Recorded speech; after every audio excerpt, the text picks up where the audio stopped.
We all want to be rational. We build our identities around our beliefs, assuming they're based on solid reasoning. But what if I told you that the smartest people in the world, including you, are biologically wired to be tricked by incredibly simple logical errors every single day? The problem isn't intelligence. It's the very design of our brains. It seems more complicated than separating two pieces of spaghetti that are stuck together, but it's actually surprisingly simple. Here's the uncomfortable truth. Your brain is essentially running a massive energy-saving scam on you. Every moment of every day, it's cutting corners, taking shortcuts, and making snap judgments to avoid the hard work of actual thinking. And here's the kicker. This isn't a bug in the system. It's a feature. Think about it.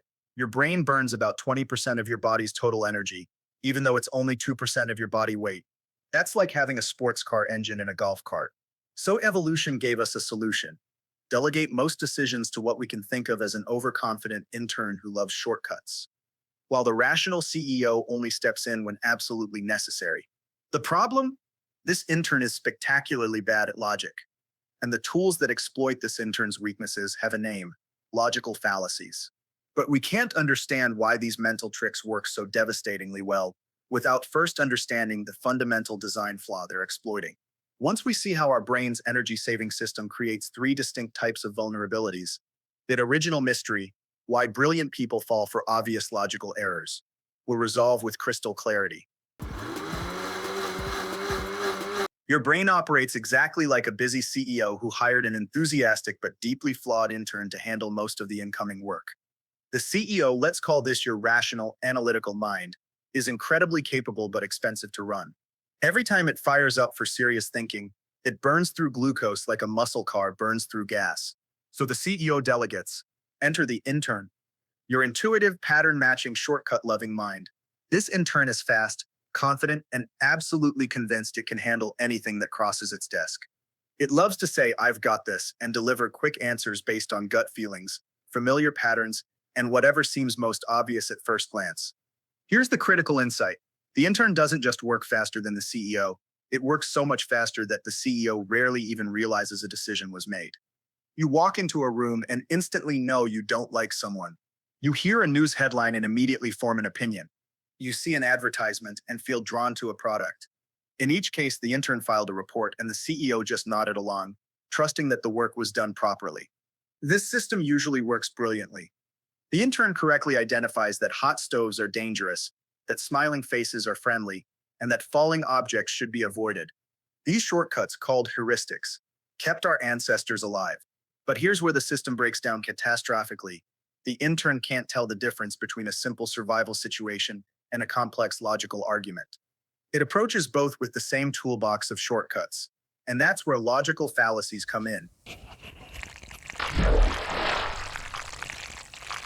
The intern shortcut system works through pattern recognition. It takes complex information and asks, what does this remind me of? What's the simplest way to categorize this? How can I turn this into something I already understand? This process happens so automatically that we don't even notice it's occurring. But logical arguments aren't meant to be simplified, they're meant to be followed step by step, with each piece of evidence carefully weighed. When the intern tries to apply its shortcut system to logical reasoning, it makes three predictable types of errors, and these errors are so systematic that they can be exploited. The first error is deflection. When faced with a difficult question, the intern simply changes the subject to something easier. It's like asking someone to solve a calculus problem and having them respond by showing you their beautiful handwriting instead. The second error is distortion. The intern takes a complex argument and warps it into a simpler version that's easier to attack or defend. And the third error is false connection. The intern creates logical links that feel right but don't actually follow proper reasoning. What makes this especially dangerous is that these errors don't feel like errors. Remember, the intern is absolutely convinced it's doing good work.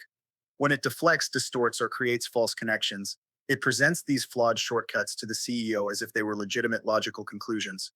And the CEO, busy with other tasks and trusting the intern's confidence, usually accepts the report without a second look. Now we can see why logical fallacies work so devastatingly well. They're specifically designed to exploit each type of error the intern makes. Every successful fallacy essentially weaponizes one of these three systematic weaknesses. The first category, Fallacies of distraction exploits the intern's tendency to change the subject when things get difficult. Take the ad hominem attack. Instead of addressing whether someone's argument is correct, the intern gets excited about something much easier, whether the person making the argument is likable. This person seems untrustworthy, therefore their argument must be wrong. The intern files this as a complete logical analysis, and the CEO, seeing the confident conclusion, moves on to other tasks. The red herring works the same way. When faced with a complex question like should we increase education funding, the intern might latch onto a completely different but emotionally charged topic. What about all the waste in government spending? It's not that this second topic is irrelevant to everything, it's that it's irrelevant to the specific logical question at hand. But the intern can't tell the difference because it's just looking for something easier to think about. The tu quoque fallacy, U2, is another masterpiece of distraction. When confronted with criticism, instead of addressing whether the criticism is valid, the intern immediately deflects, well, you do it too. A politician caught in a scandal points to their opponent's past mistakes. A friend called out for being late always brings up that time you were late last month. The intern loves this because it transforms a difficult question about your own behavior into an easy attack on someone else's hypocrisy. The CEO receives what looks like a complete defense, not realizing that the original criticism was never actually addressed. The second category, fallacies of misrepresentation, exploits the intern's love of oversimplification. The strawman fallacy works by taking a complex position and reducing it to something much simpler and more extreme. If someone suggests that maybe we should eat less meat for health reasons, the intern might hear, they want to force everyone to become vegan and ban hamburgers forever. This warped version is much easier to attack than the actual nuanced position, so the intern presents it to the CEO as if it were an accurate representation. The false dilemma operates similarly, taking a situation with multiple options and presenting only two, usually extreme ones. Either you work 80 hours a week to succeed, or you're lazy and will never amount to anything. The intern loves this because binary choices are much easier to process than the complex spectrum of work-life balance options that actually exist. But there's an even more insidious version of misrepresentation, the false equivalence. This is where the intern takes two completely different things and declares them essentially the same because they share one surface similarity. Violent video games and actual violence both involve aggression, so playing violent games must cause real violence. The intern sees the pattern match, violence equals violence, and confidently files a report that the connection is obvious. It completely misses the crucial differences in context, causation, and magnitude that make this comparison meaningless. The hasty generalization works through the same oversimplification instinct. The intern encounters one or two examples of something and immediately extrapolates to universal rules. I met two rude people from that city, therefore everyone from that city is rude. This alternative medicine worked for my friend, so it must work for everyone. The intern's pattern matching system is designed to spot trends quickly, but it can't distinguish between meaningful patterns and random coincidences. But the most insidious category, fallacies of broken logic, doesn't distract or obviously distort. These fallacies sound perfectly reasonable, which makes them nearly impossible to detect without careful analysis. They exploit the intern's tendency to create logical connections based on feelings rather than actual evidence. The slippery slope fallacy feeds the intern's anxiety about future consequences. If we allow this small change, it will inevitably lead to this terrible outcome. The intern, which is terrible at calculating actual probabilities, but excellent at imagining worst-case scenarios, files this as solid predictive reasoning. The CEO receives what looks like a logical chain of cause and effect, not realizing that each link in the chain is purely speculative. Appeal to authority exploits the intern's shortcut for evaluating truth. Important people usually know what they're talking about. This heuristic works well in many situations, but it breaks down when the authority isn't actually an expert in the relevant field, or when expert consensus doesn't exist. The intern doesn't make these distinctions. It just sees respected person said X and files a report that X is probably true. The bandwagon effect taps into the intern's social survival instincts. Everyone else believes this, so it must be correct. The intern's logic is beautifully simple.